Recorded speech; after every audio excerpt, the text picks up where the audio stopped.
good. Whew. Caught a little bit, but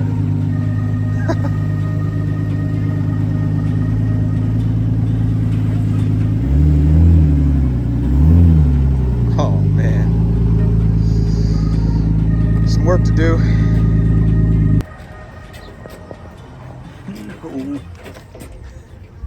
Straight slapped. That sucks. It's a good intercooler. Some curb rash. Bent rim, curb rash. A little bit off here. Not too bad. Just some tape to put that one back. I don't know why they put this on and they ripped all the rain visors off. Oh man, it's a little bit to put back together. What's up everybody? For those of you that don't know me, my name is Adrian. I am one of the media guys here at Rare Garage Auto. I wanted to just introduce myself and start doing some weekly vlogs and stuff and trying to give you more content and whatnot. So we wanted to start it out today. Today is kind of a special day in a way. If you guys know anything about our journey and getting an R34, and we actually had one stolen recently. That was actually my R34, so I'm gonna start doing a little bit of content on it. Today we're actually going to pick it up from the port, so this will be the first time I'm actually seeing it. We're gonna see what condition it's in, pick it up from the port. I'm gonna take you on the journey with me and try to give you guys content, a little bit more inside of the shop and whatever else we get into.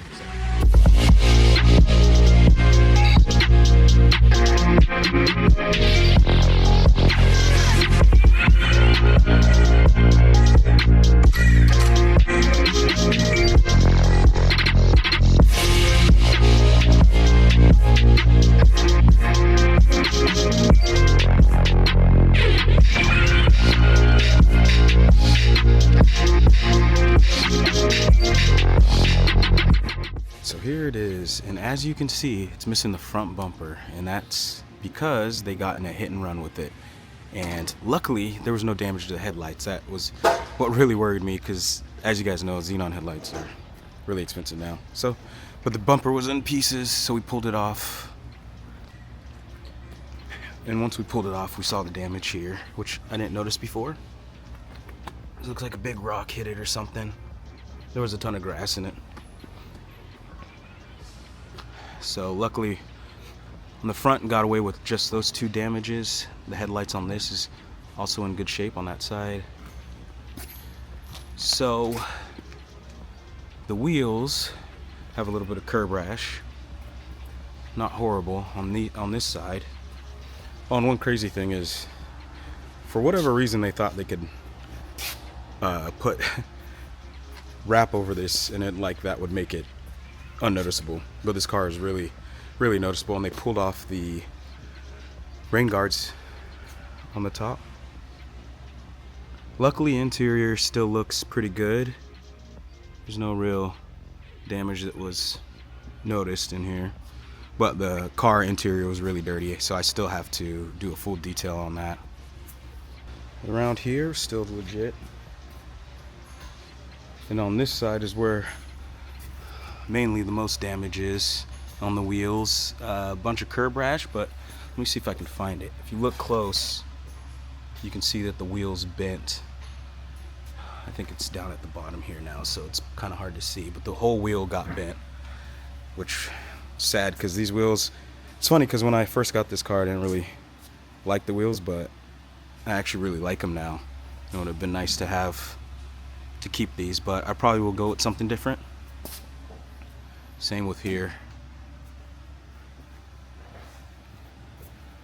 Some curb rash. And yeah, I mean, other than it not driving too straight when we first got it,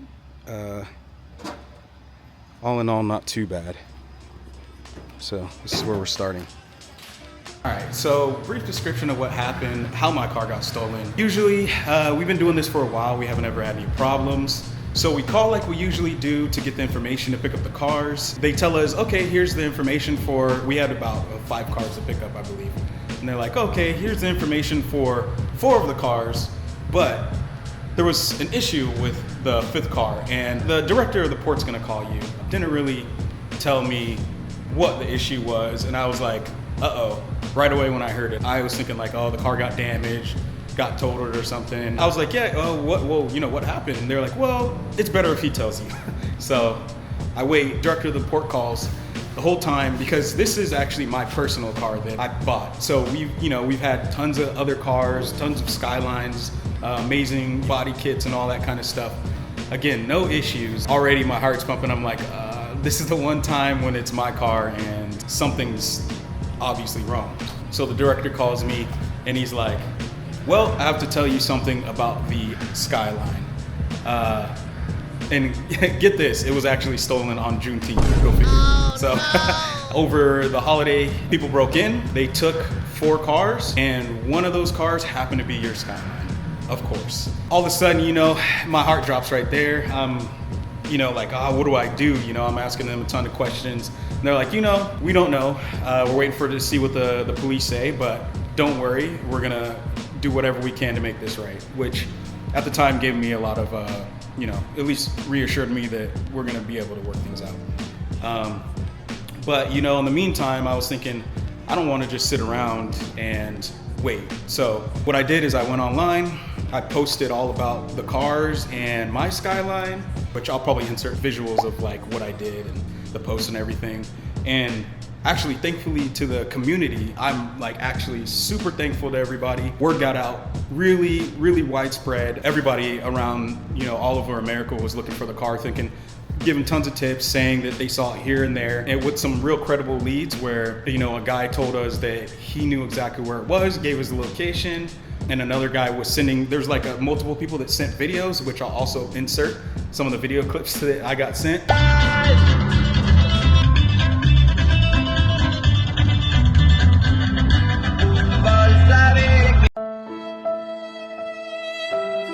It was just driving all around Puyallup, Tacoma area. And I do believe that because of the car community, getting the word out there, it got a little hot. So they decided to dump the car, but I would say it was gone for about a week. And then we found out later from the police that it's actually, I guess local gangs have been stealing cars and they'll commit crimes and they'll leave the car for somebody else when they're done doing whatever they're doing. And then when it gets too hot, they'll dump it. And they'll give it to like, somebody that local or whatever, and then he'll just drive around until he runs out of gas or something like that. And being that my car was the first one recovered, I really do believe that was the reason, because it was so widespread on the internet. But one of the guys that actually sent me videos of it driving around, he actually saw it twice. First time, he didn't know it was stolen, so he talked to the person who was in the car. And he's like, oh, that's a cool Skyline, asking him some questions. He's like, man, this guy didn't know anything about the car. What would be better motor for my Skyline, a Gallo 12 or a Gallo 24? 24. And then so later that day, he saw it online. And then the second time he saw it driving, I think he was driving home from work. He was like talking to the guy and he's like, hey man, that's not your car. And he said it was a different guy in the car this time. And so, things got crazy. He said that they pulled on him and, drove off super fast, which is absolutely nuts. And, again, I'm grateful that he said something, but I don't want anybody to get hurt over a car. But I feel like those instances are what made that car hot, because I was actually the first one to recover my car. It was found with a guy driving, which I'll see if maybe I'll blur his face out and I'll post the picture. But and he ran out of gas and he had to go to the hospital because he was out of his mind. I was able to recover my car. The cops told me it was involved in a hit and run, and I was obviously really upset that the whole situation happened, and I was a little worried of like the extent of the damage and all that. Luckily, we got the car back, and it is all repairable, and I bought some really good parts, and I'm gonna do a series on it, putting it together, and have some videos now, content of getting this thing back looking better than it did before, and running and driving and everything. So stay tuned for that. So while editing, I realized I forgot to mention about what happened to the other cars. Eventually those cars were found, Luckily, I think it was a group of tow truckers. One of them actually hit me up when they spotted the car. And while driving, one of them spotted it. They actually chased the guy down, followed him all the way to his house to where he was keeping it in the garage, and forced him to give over the keys, where they were able to recover that car with, I believe, almost no damage to it. Unfortunately, with the Porsche, that one was recovered, completely destroyed, burnt up. I think the fire department or the police found it on the road. Luckily, you know, everybody got everything handled. I think everybody's good now, but yeah, that's the story of what happened with those. And I'll probably mention more of the story if I forgot anything along the way of us doing our build. So yeah.